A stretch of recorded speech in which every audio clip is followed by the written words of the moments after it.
इस प्रकार की नैष्ठिक ब्रह्मचारिणी ब्रह्मवादिनी नारियां अगणित थीं। इनके अतिरिक्त गृहस्थाश्रम में प्रवेश करने वाली कन्याएं दीर्घकाल तक ब्रह्मचारिणी रहकर वेद शास्त्रों का ज्ञान प्राप्त करने के उपरांत विवाह करती थी।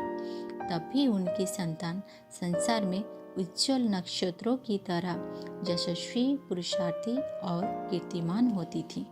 धर्म ग्रंथ का स्पष्ट आदेश यह है कि कन्या ब्रह्मचारिणी रहने के उपरांत विवाह करे, अर्थात कन्या ब्रह्मचर्य का अनुष्ठान करती हुई उसके द्वारा उपयुक्त पति को प्राप्त करती है।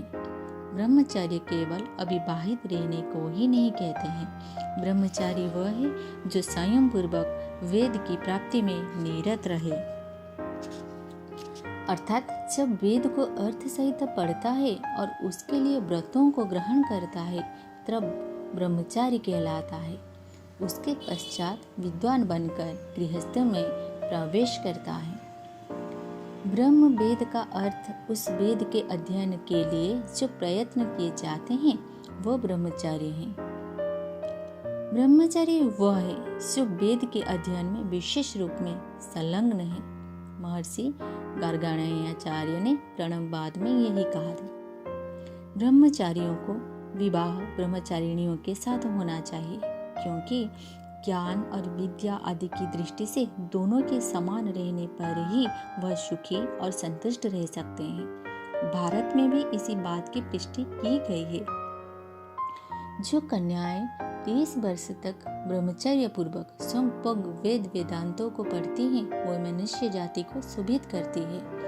ब्रह्मचारिणी स्त्री कीर्तिवान, सुशील, सत्पुरुष, गुणवान, प्रेमी स्वभाव के पति की इच्छा करे, वैसे ही ब्रह्मचारी भी अपने समान ब्रह्मचारिणी स्त्री को ग्रहण करे। जब विद्या अध्ययन करने के लिए कन्याओं को पुरुषों की भांति सुविधा थी, तभी इस देश की नारियां गार्गी और मैत्रेयी की तरह विदुषी होती थी।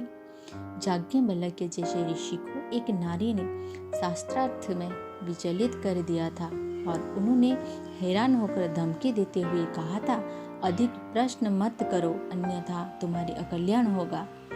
इसी प्रकार शंकराचार्य जी को भारती देवी के साथ शास्त्रार्थ करना पड़ा था। उस भारती देवी महिला ने शंकराचार्य जी से ऐसा अद्भुत शास्त्रार्थ किया था कि बड़े बड़े विद्वान भी अचंभित रह गए थे। उनके प्रश्नों का उत्तर देने के लिए शंकराचार्य को निरुत्तर होकर 1 मास की मोहलत मांगनी पड़ी थी। भारती देवी सर्वशास्त्र तथा अंग सहित सब वेदों और काव्यों को जानती थी। उससे बढ़कर श्रेष्ठ और विद्वान स्त्री और ना थी।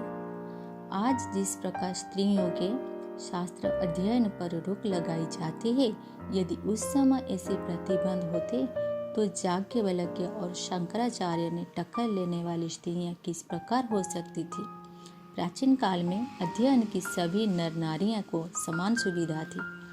स्त्रियों के यज्ञ का ब्रह्मा बनने तथा उपाध्याय एवं आचार्य होने के प्रमाण मौजूद हैं। ऋग्वेद में नारी को संबोधन करके कहा गया है कि तू उत्तम आचरण द्वारा ब्रह्मा का पद प्राप्त कर सकती है, अर्थात हे नारी, तुम नीचे देख कर चलो, व्यर्थ में इधर उधर की वस्तुओं तथा व्यक्तियों को मत देखती रहो, अपने पैरों को सावधानी तथा सभ्यता से रखो, वस्त्र इस प्रकार पहनो कि लज्जा के अंग ढके रहे।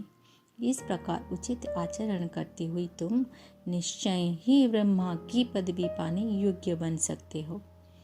अब यह देखना है कि ब्रह्मा का पद कितना उच्च है और उसे किस योग्यता का मनुष्य प्राप्त कर सकता है।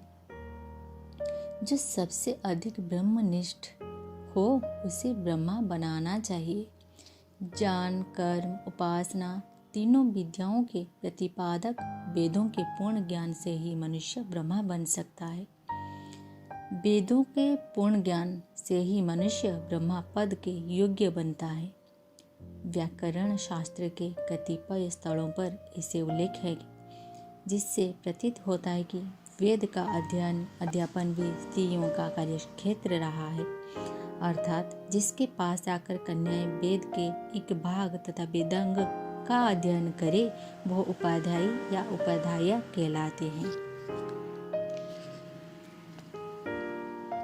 जो स्त्री वेदों का प्रवचन करने वाली हो उसे आचार्य कहते हैं।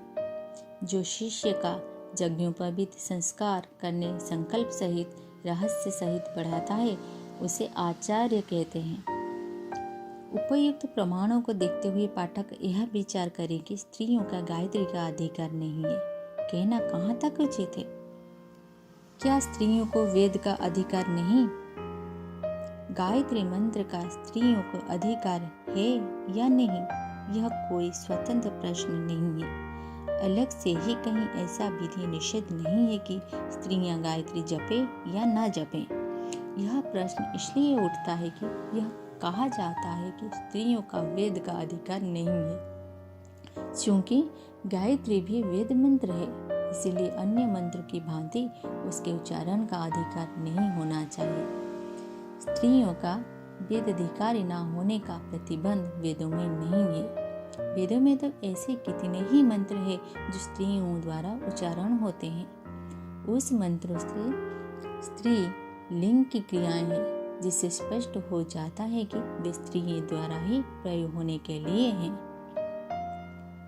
अर्थ, सूर्योदय के साथ मेरा सौभाग्य बढ़े, मैं प्रतिदेव को प्राप्त करूं, विरोधियों को पराजित करने वाली और सहनशीलता बनूं, मैं वेद में तेजस्विनी प्रभावशाली बना बनूं। पतिदेव मेरी इच्छा ज्ञान कर्म के अनुकूल कार्य करे, मेरे पुत्र भीतर वो बाहरी शत्रुओं को नष्ट करे, मेरी पुत्री अपने सद्गुणों के कारण प्रकाशवान हो, मैं अपने कार्य से पतिदेव के उज्जवल यश को बढ़ाऊं।